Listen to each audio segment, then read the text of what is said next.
Within these walls lies a mystical city, an ancient promise of peace, so desired that man has warred over it for thousands of years.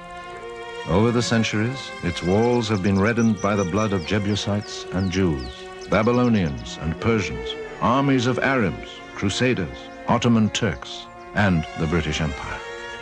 Sacred city of the soul for 1/3 of the Earth's people, through the millennia it has drawn mankind to itself like a magnet.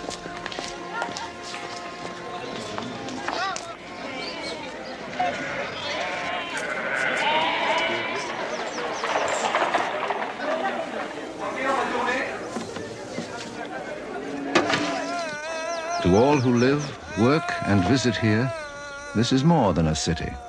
It is a haven, the fulfillment of some dream or prophecy, the legacy of generations who have gone before.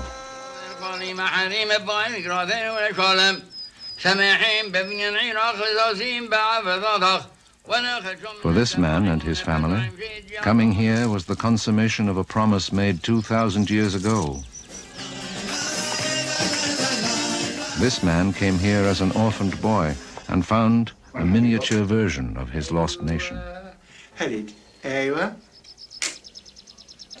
What messages, what letters? The dark shadow of Hitler's armies advancing across Europe drove this man on a path that led to the discovery of his roots in the very earth beneath his home. The magnetism of the city's holy places is so strong that this man risked losing his own family to come here. Proud inheritor of a name that has lived in this city for 1,300 years, this man's life bridges past and future. From near and far they have come, searching for refuge for their pasts and the meaning of the present.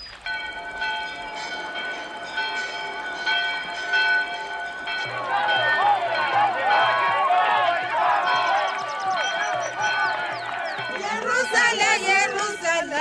3,000 years of vibrant history, hope, and belief are rooted here, within the walls of Jerusalem. Walls, in the tiny enclave that is the old city, some of the greatest dramas in the history of mankind have been enacted. This is a story of that city, crucible of the world's 3 great monotheistic religions, symbol of peace in an area of turmoil and upheaval. It is a story of peoples of profoundly different cultures who struggle to maintain those differences. People who have fought each other, but now live side by side in sometimes uneasy coexistence.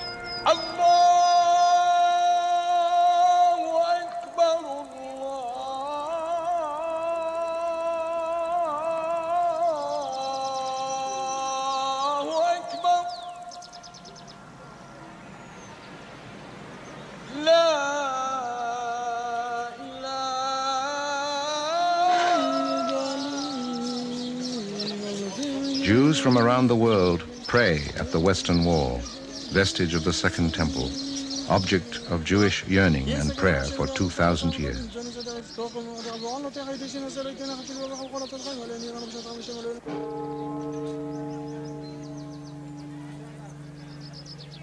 Here, built on the sites where tradition says Jesus spent his last moments on earth, was crucified and entombed, is the Church of the Holy Sepulchre. Most holy of shrines in the Christian world, this church has attracted pilgrims since the time of Constantine the Great.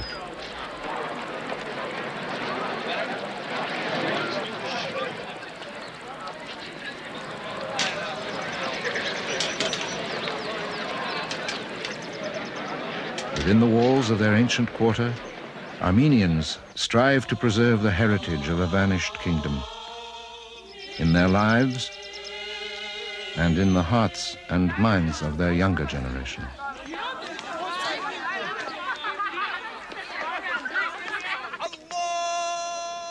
Consecrated under this dome is the sacred rock, where tradition says Abraham prepared to sacrifice Isaac, over which the ancient temples of the Jews were built, from which Muslims proclaim Muhammad journeyed to heaven. This tumult of people and history intersects in the labyrinth of the ancient bazaars.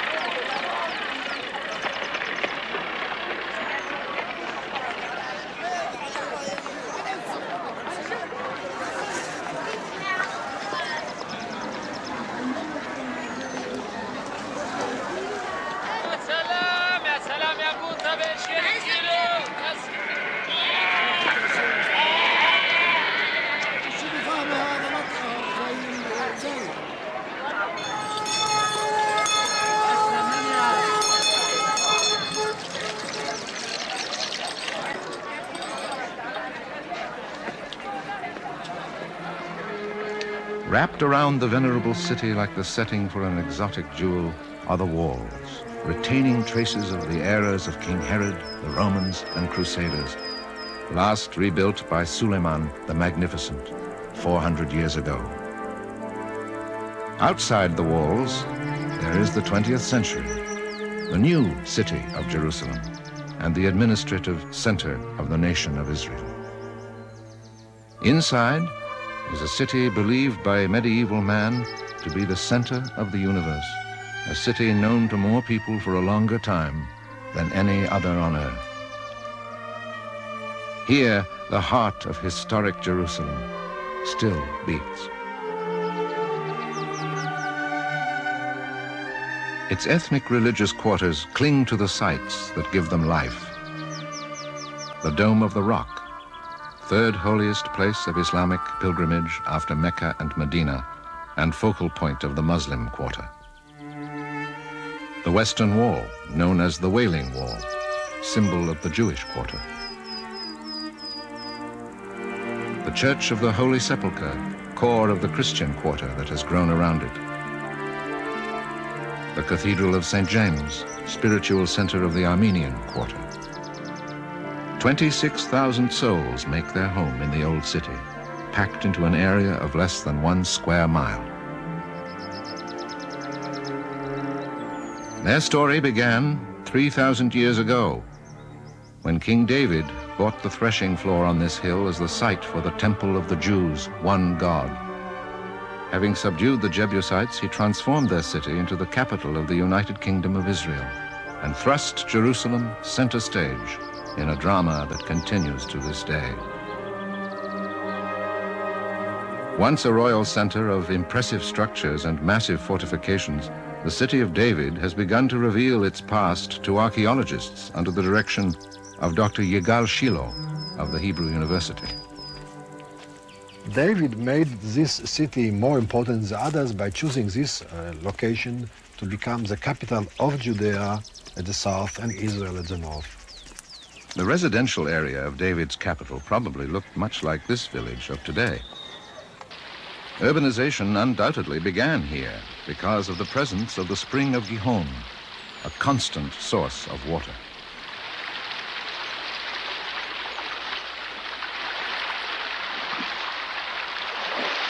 At the end of the 8th century BC, anticipating an attack by the Assyrians, King Hezekiah ordered this tunnel built. Why should the kings of Assyria come and find much water, asks the Bible in 2nd Chronicles. Cut deep underground, the tunnel carried the water nearly 1,800 feet from the spring outside the wall to a point inside the city. This system was done by King Hezekiah, as it is described in the Bible, as the inscription that was found at the southern end of the tunnel. The city survived the siege of the Assyrians. But in 586 BC, Babylonian forces burned Jerusalem, massacred thousands, and exiled the enslaved survivors. Archaeologists have uncovered poignant reminders of those who once lived here, including clay seals bearing names of people mentioned in the Bible. The lament of the exiles echoes through history. If I forget thee, O Jerusalem, let my right hand forget her cunning. let my tongue cleave to the roof of my mouth, if I prefer not Jerusalem above my chief joy.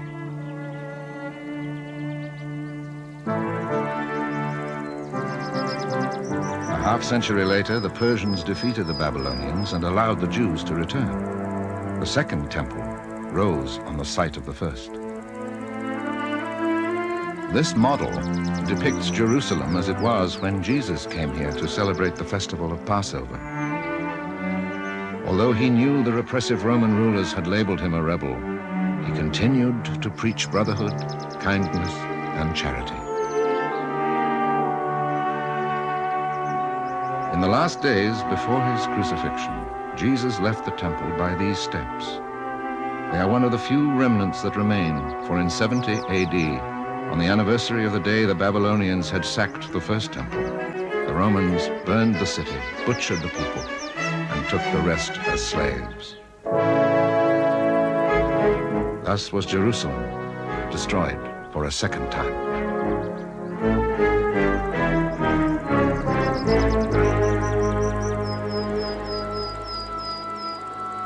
"600 years later, according to Muslim belief, Muhammad departed for the throne of God from the sacred rock of Jerusalem where the temple had stood. Aware of the holy books of the Jews and Christians, Muhammad had converted the idolatrous tribes of Arabia to the concept of one God.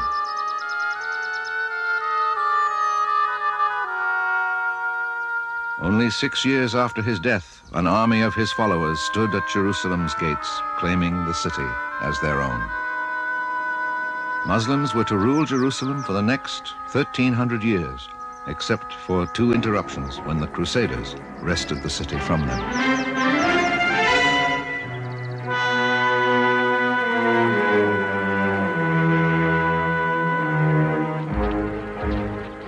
In the 20th century, the flame of war again flared in the Holy Land. World War I, the British march into Palestine to fight the Ottoman Turks. As it has some 20 times in its recorded history, in 1917, Jerusalem falls. The holy city is surrendered to the British. Mindful that Jesus had walked into Jerusalem, General Sir Edmund Allenby humbly enters Jaffa Gate on foot.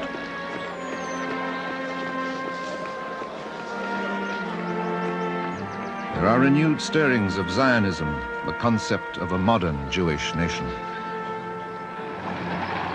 In 1947, the United Nations votes to end the British mandate and partition Palestine into Jewish and Arab states. May 14, 1948, David Ben-Gurion, citing the fulfillment of the dream of generations, makes a proclamation Jews everywhere have long awaited. The state of Israel has arisen. The next day, 6 neighboring Arab countries invade, determined to crush the infant nation before it is born. With Jerusalem under siege and the Jewish quarter ready to fall, the holy books are removed. Jerusalem is a divided city. For 19 years, the old city will be ruled by Jordan.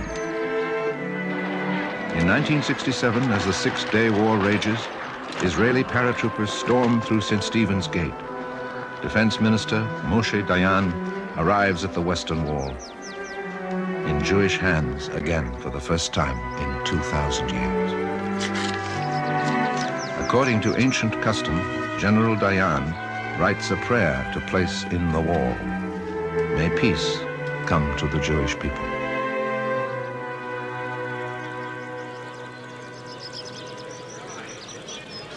Today, a fragile peace reigns in the walled city. The Supreme Muslim Council has remained in charge of the Dome of the Rock. The Israelis reclaimed the Western Wall, cherished relic of their lost temple. Jews from more than 100 cultural backgrounds have come to live in their ancient capital. Many are Ashkenazi, from Europe and the Americas. The rest, Sephardic and Oriental Jews, are from Mediterranean regions, the Middle and Far East.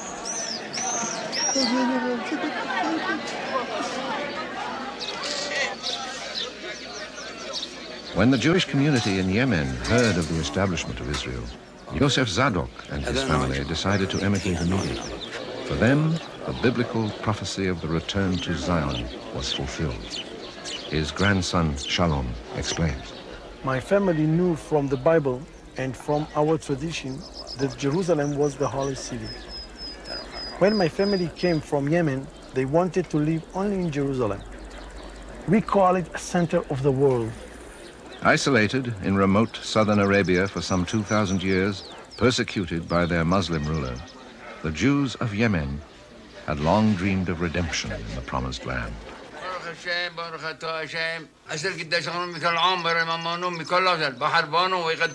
They clung to their beliefs and kept the ancient observances in their purest form. Now, celebrating Passover, the Zadoks commemorate the Jews' deliverance from slavery in Egypt, just as Jesus did at what has come to be known as the Last Supper. The Bible promised, "They that wait upon the Lord shall mount up with wings as eagles." In 1949, the Zadoks joined the flood of Jews crossing hundreds of miles of desert on foot, donkey-back, and by truck to Aden. Those who survived the torturous journey were flown to the Holy Land by an airlift dubbed Operation Magic Carpet.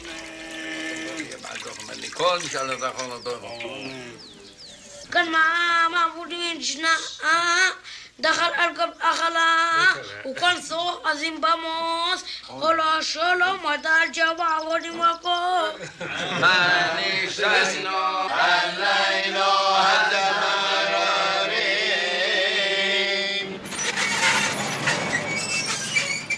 Restricted to certain occupations in Yemen, many Jews were shoemakers, weavers, jewelers.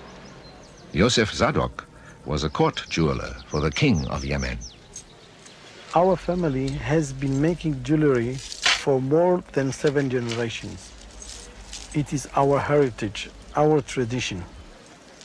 When we came from Yemen, we tried to keep our traditions.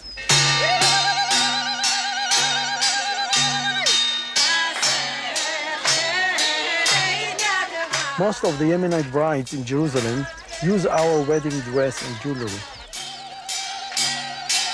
The bride of European ancestry carries on her groom's family tradition. She wears the elaborate jewelry and costume the Zadoks lend to bridal parties for a ceremony called the henna that accompanied every Jewish wedding in Yemen.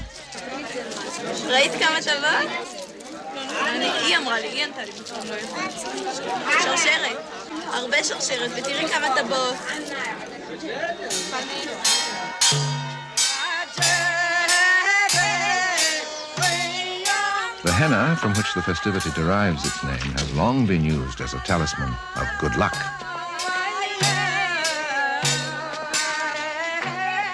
If the henna applied to the hands of the bride and groom remains in the morning, their wedding will take place.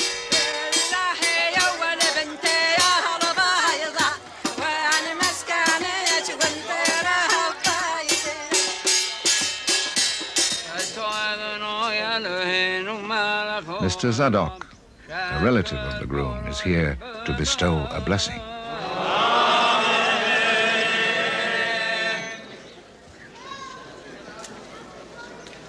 Beginning a life together, this young couple shares the rich heritage of their combined European, Oriental, and Israeli culture.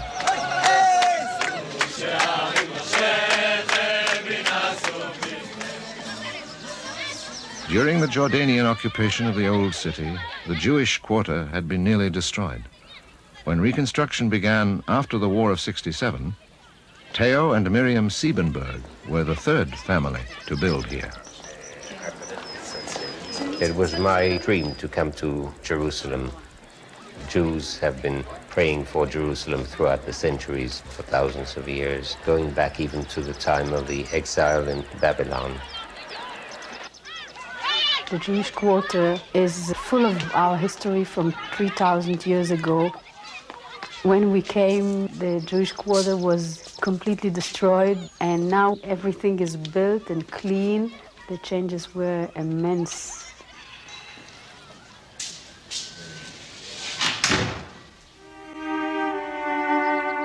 I was born in Antwerp, Belgium. My family left Antwerp on May the 11th, 1940. That's one day after the Germans marched into Belgium. As the Nazi horror swept across Europe, the Siebenberg family fled, first by car, finally even crossing mountains on foot. Always fearful and in hiding, for months the refugees traveled against the tide of invaders until they made their way to safety. After the war, as the Jewish people struggled to create a homeland, Theo joined the underground. Eventually, he made his way here.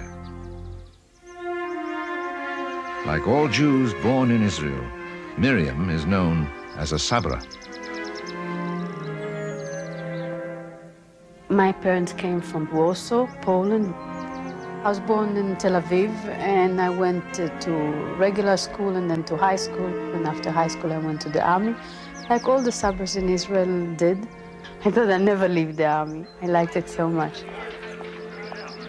Miriam and Theo met at a party 20 years ago. Today, they often entertain visiting dignitaries, drawn by the remarkable discoveries the Siebenbergs have unearthed. When Theo and Miriam completed their house in 1970, archaeologists were digging all around them in the Jewish quarter.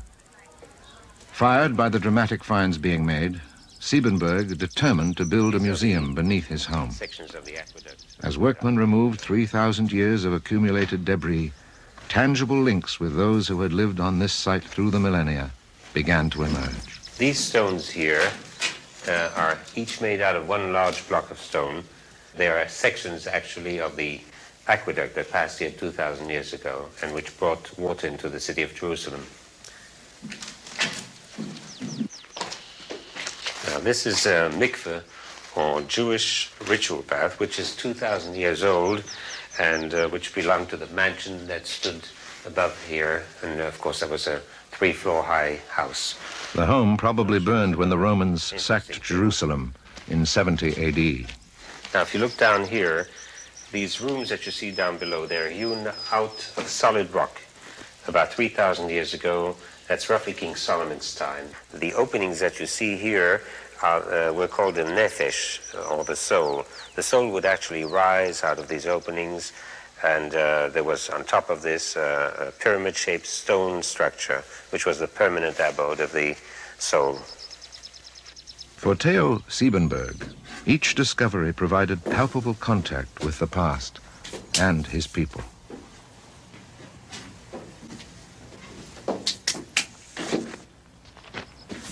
Actually, we're 4 floors under the house now. I find this probably the most exciting part of the excavation. Actually, we're standing in a room which goes back thousands of years, and you can almost feel the presence of the people who lived here at that time, you know, King Solomon's time, King David's time. This is a machine gun which was used in the War of Independence in 1948. The same week I found this, I was excavating 3 floors lower at the other end of the site, and I found this arrowhead of the war against the Romans in the year 70 of the Common Era. So you have this whole span of wars, right? Absorbed by his passion, Theo has spent 15 years and $3 million creating Siebenberg House, the museum he and Miriam will leave to the public. It was used 2,000 years ago for crucifixion. When you think of it, now you take this inkwell, you wonder what letters might have been written by the owner of the house. These artifacts will enable future generations to experience their connections to ancient Jerusalem. This here actually is carbonized wood from the fire of this house 2,000 years ago when the house was destroyed. Don't touch it too often. I see that your fingers are peeling it off. Traces of history. 50 years after the armies of Islam burst like a thunderclap across the desert to claim Jerusalem, a Muslim caliph built a shrine over the holy rock from which Muhammad had ascended to the celestial spheres. This magnificent legacy has drawn the faithful for more than 1,000 years.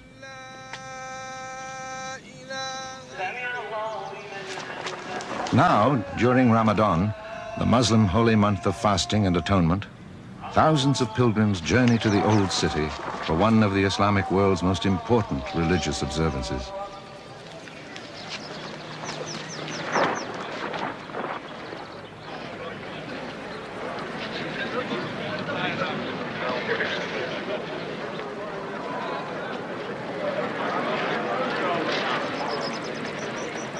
When prayers are over, the throng disperses through the narrow alleyways of the Muslim quarter.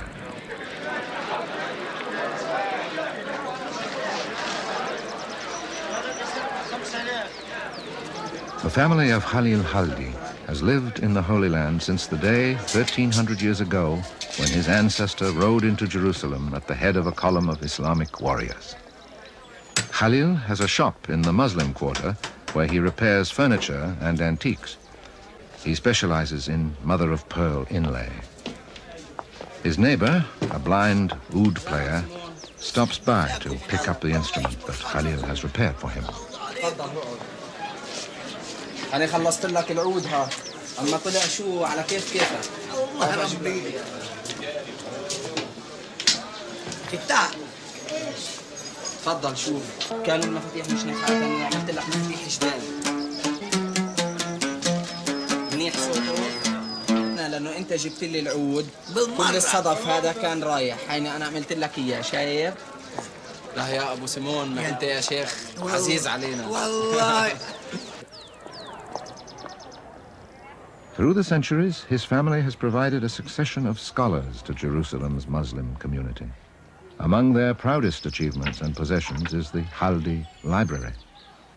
Founded in 1900, it consists of their combined private collections, 6,000 books and manuscripts in Arabic, Persian, English, French, and Turkish.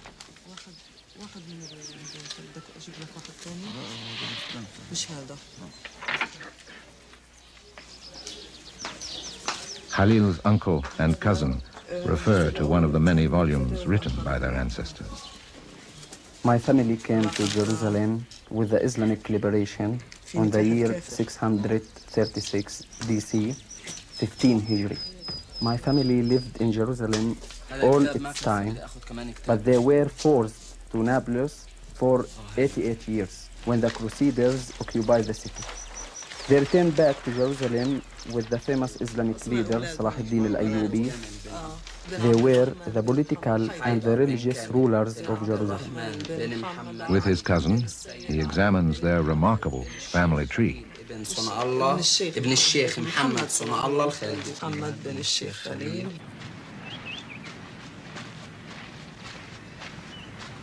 Each week, Khalil goes to the historic Muslim cemetery outside the city wall.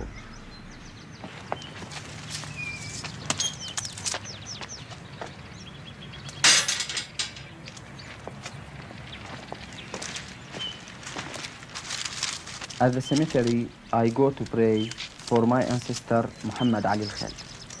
He was the governor of Jerusalem in the year 1808. When I go to visit his tomb, I feel that I am standing in front of a great man with deep roots in this country.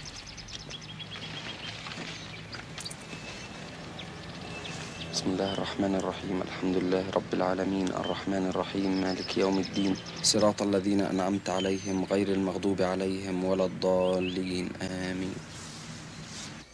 الله أكبر الله. During the month of Ramadan, the Muslim quarter pulses with activity after sundown. Here, where ties are old and deep, friends and family gather to commemorate their ancestors at a Mawlid. أشهد أن لا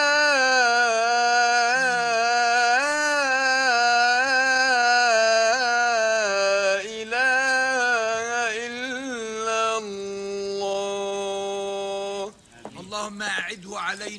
Songs celebrating the birth of the Prophet Muhammad are followed by a sumptuous meal ending the fast they have observed since sunrise.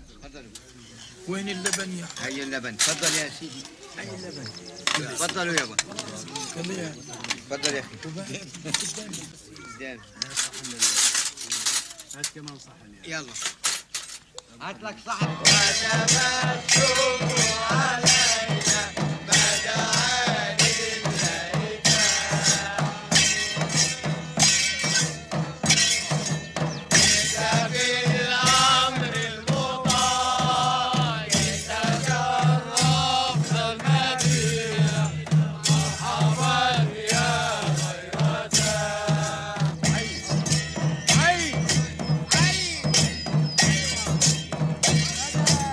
Within the walls of the old city, the ancient traditions resonate across the ages, binding the people of the present with their treasured past.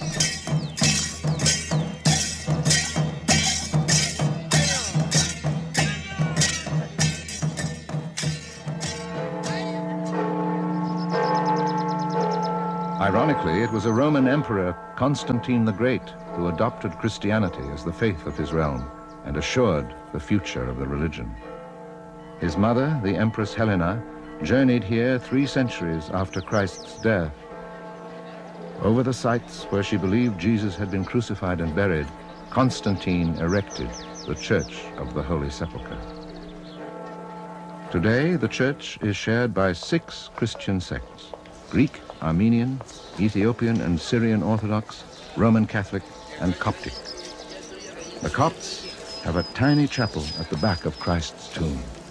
The front chapel belongs to the Greek Orthodox.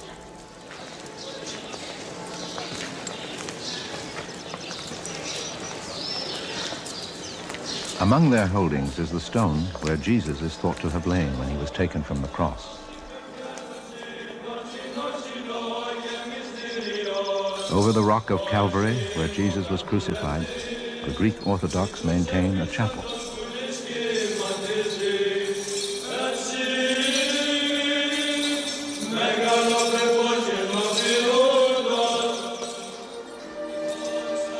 Deep in the church, near the base of the rock of Calvary, is an Armenian Orthodox chapel dedicated to St. Helena.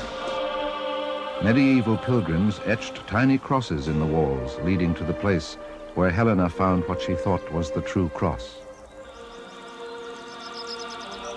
Painted on the bedrock is a ship with the Latin inscription, "O Lord, we arrived." It indicates that long before this church was built, pilgrims journeyed here, believing this to be the site of the crucifixion.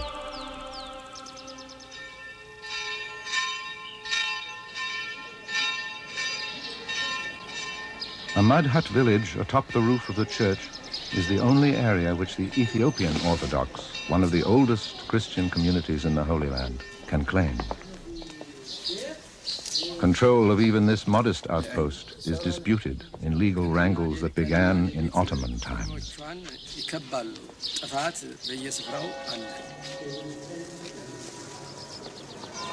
Intense rivalries between sects have long raged over rights to this most sacred of Christian shrines.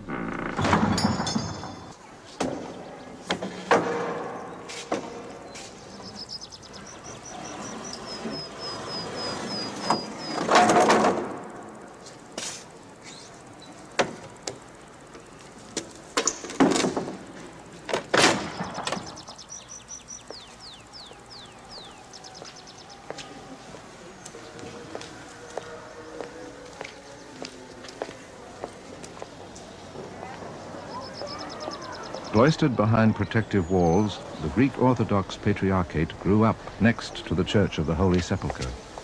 Its monasteries, chapels, and administrative offices form a body comparable to a miniature Vatican. As a boy, Father Timothy felt irresistibly drawn to join the monks who serve here. I decided to join the Brotherhood because I like the aims that the brothers have in front of them, to safeguard the holy places, to venerate them, to have them ready for every Christian to come also and venerate. Chief Secretary of the Patriarchate and Private Secretary to the Patriarch, Father Timothy recalls the path that led him here. When I was 14 years old, a priest came once to preach about Jerusalem. For me, that was the turning point of my life. I said, Jerusalem is the place I'm going to be a priest. My parents wouldn't even listen to that. At last I said, if you are not going to help me, I will never call you mother and father again. Finally, they decided to sign my passport. Then I came here. I said to myself that I should stay in Jerusalem for life. I feel deeply every moment in Jerusalem that my life is connected with the life of Jesus.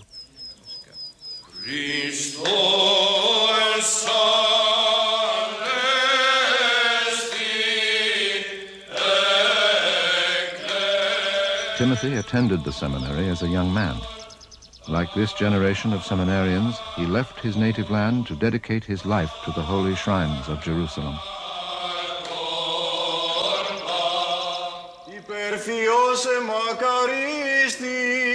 Each of his days begins and ends in prayer, his rededication to the compelling forces that induced him to come to the holy city. Jerusalem is the city which fills my heart and should fill the hearts of all Christians with love and peace. It would be easy to be a priest in my country, but here in Jerusalem, I feel closer to God.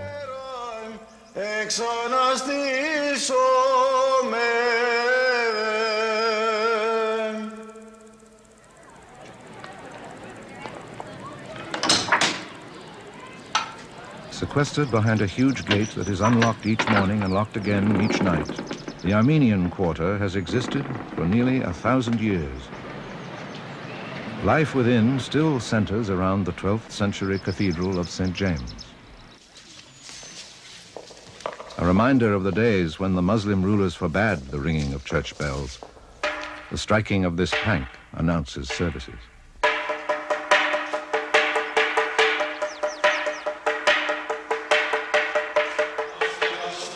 Today, the community gathers to commemorate a Holocaust. For the Armenians are a people whose ancient homeland has been ravaged, many of its citizens killed or scattered. To Elia Kavadjian, the service has special meaning, for he is a survivor of the Holocaust. For him, Jerusalem became a haven. 60 years ago, he arrived as an orphaned boy. Now, he is surrounded by his loving family.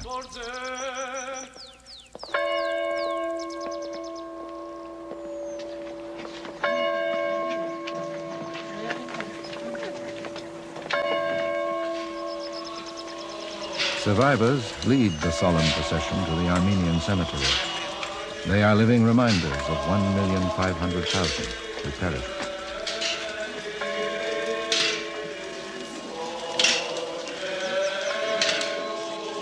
In 1915, part of what had once been the Armenian Christian kingdom was under Ottoman rule. Labeling the Armenians infidels and a dangerous foreign element, the government began to kill their intellectuals.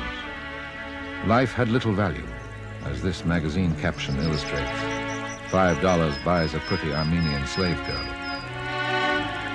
Describing their policy as the displacement of the Armenian population, the Ottoman Turks drove them on forced marches into the Syrian desert.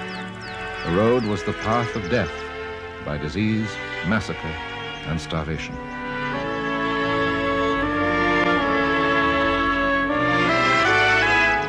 Elia Kavadjian remembers. They took us through the Syrian desert to Mardin. We walked, I don't know how many weeks, how many months walked. Near Mardin, they bring it a place which all around it is many hills. My mother says, my darling, they are going to kill us. I want to give my son to that Kurd which is coming. Maybe he will remain alive. The Kurdish family fed him, cleaned him up, and sold him at an auction to a Syrian Christian family. The husband was an ironsmith, and 6-year-old Elia worked the bellows for him. When the man remarried, young Elia was put on the streets. He drifted, begging, for a year, until the American Near East Relief Organization placed him in an orphanage. and eventually brought him to Jerusalem. A son and daughter and their families gather today to remember the victims and rejoice in Elia's survival.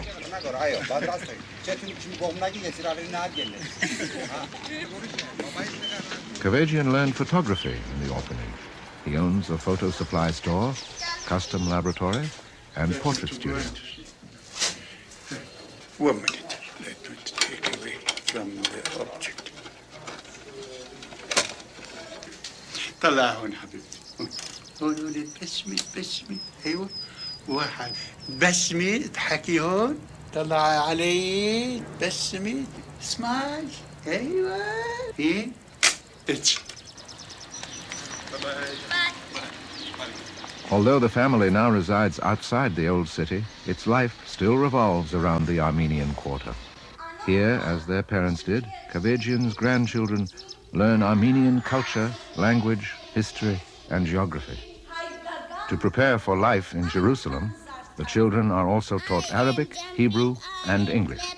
I am opening the door, I am shutting the door, I am opening the window, I am shutting the window, I am knocking on the door, I am pointing to the wall.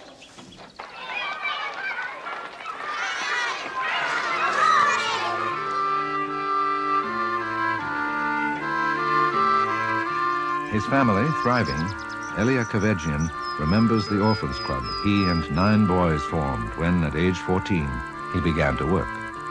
The quarters where the orphans lived have become the Armenian Cultural Club.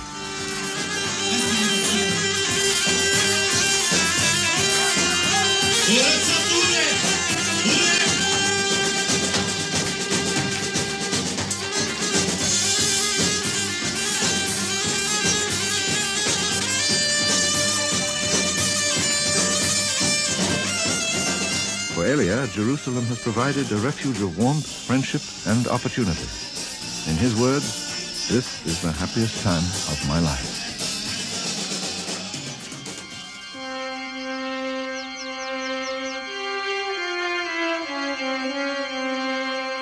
The memory of Jesus and the miracle of his resurrection live in Jerusalem every day.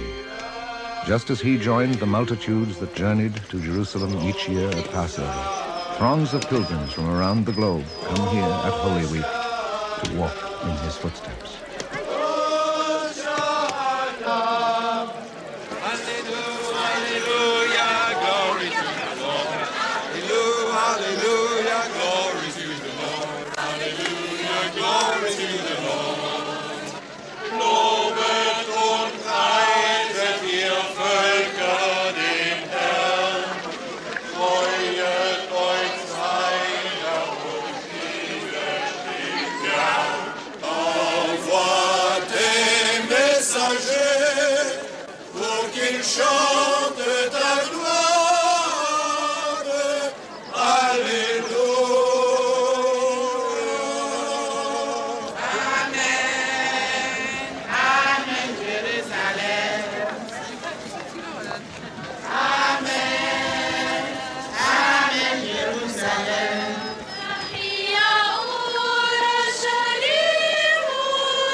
Following the path Jesus took from the Mount of Olives and the Garden of Gethsemane, they enter the old city.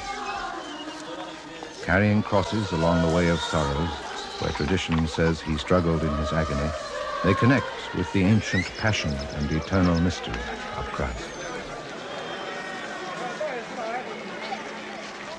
In the hours before dawn on Easter Saturday, the flames of the lamps that light the Church of the Holy Sepulchre are extinguished. When the door is opened, thousands of pilgrims press in to experience an Oriental ritual that has been repeated each year for centuries, the miracle of the Holy Fire.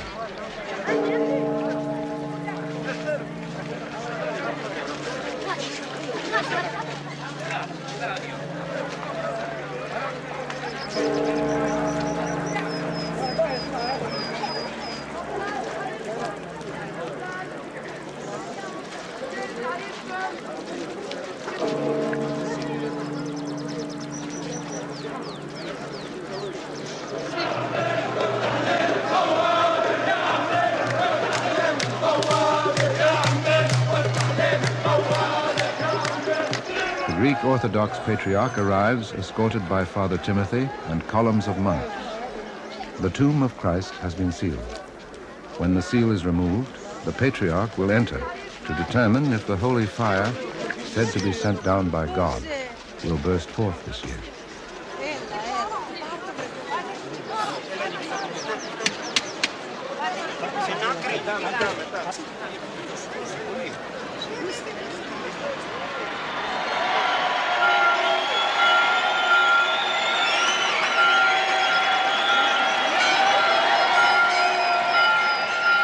Symbol of Christ's resurrection, the holy flame is passed to the exultant crowd.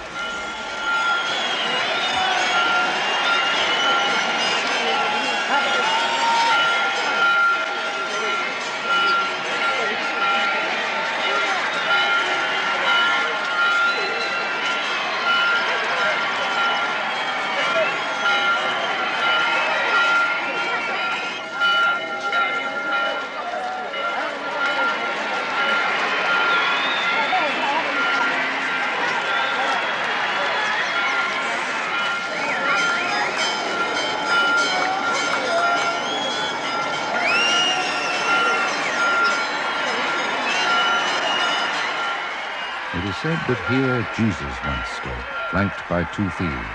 Here he was crucified and rose again. In the precincts of the church that commemorates those events, the hearts of the believers are illuminated by the flames of faith.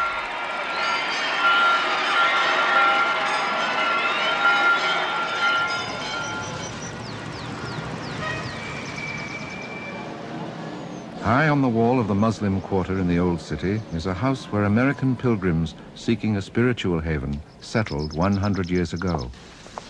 Their granddaughter, Anna Grace Lind, still follows the path their quest began. Her grandmother, Anna Spafford, survived a shipwreck that took the lives of her 4 daughters. Later, when a son also died, her husband wrote, "Jerusalem is where my Lord lived, suffered, and conquered. And I too wish to learn, especially to conquer." Like her mother and grandmother, Mrs. Lind has dedicated her life to serving the needy of Jerusalem. Since 1967, she has administered the Spafford Children's Center, which provides prenatal and baby clinics for mothers and children who might otherwise go without these services.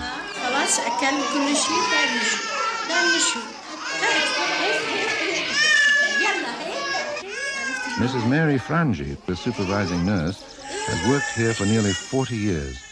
The grandmothers of some of these babies were children when she began. Dr. Amira had quite a number of patients, and Dr. Lazinski really is quite... The main goal of the Spafford Children's Center is to help improve the health of the children in the Old City. They are mostly Muslims. We have several Israeli specialists who come to our clinic, and we feel that this is a very important phase of our work because they are helping in the reconciliation between the Jews and the Arabs. It may be just a tiny seed, but it is a seed that we hope brings forth fruit. Okay, fine, baby. I live right on the city wall. I feel it's important that quotation from Isaiah, where it says, "I've set watchmen on my walls, O Jerusalem, to pray day and night, until I make Jerusalem a praise in the earth." Make Jerusalem a praise in the earth. These timeless words from the Bible speak of an ideal Jerusalem, a city of glory and peace.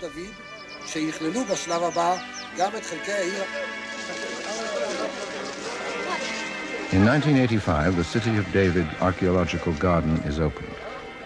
Amid tangible proof of its biblical past, Mayor Teddy Kollitz has come to speak of Jerusalem in our time.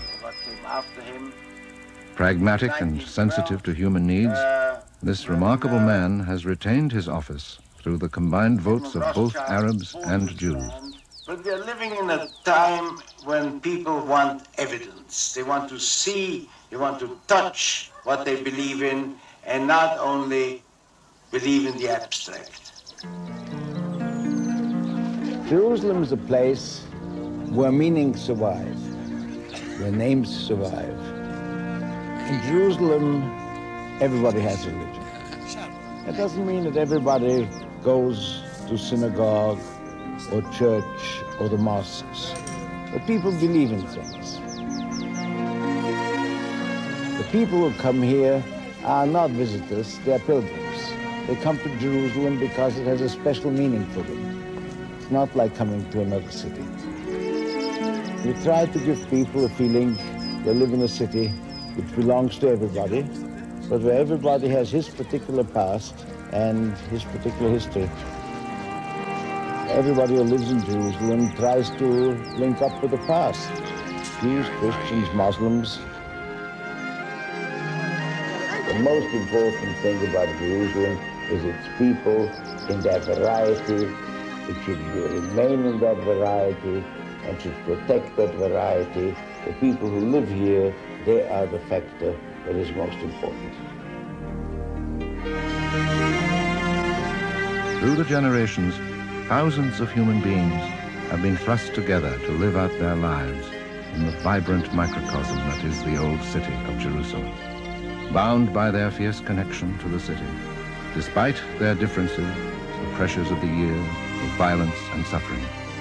The resilience of these people and the city itself has preserved its timeless qualities. Even in our era of materialism and uncertainty, the concepts of love, rebirth, brotherhood, and peace still shine forth from within the walls of Jerusalem.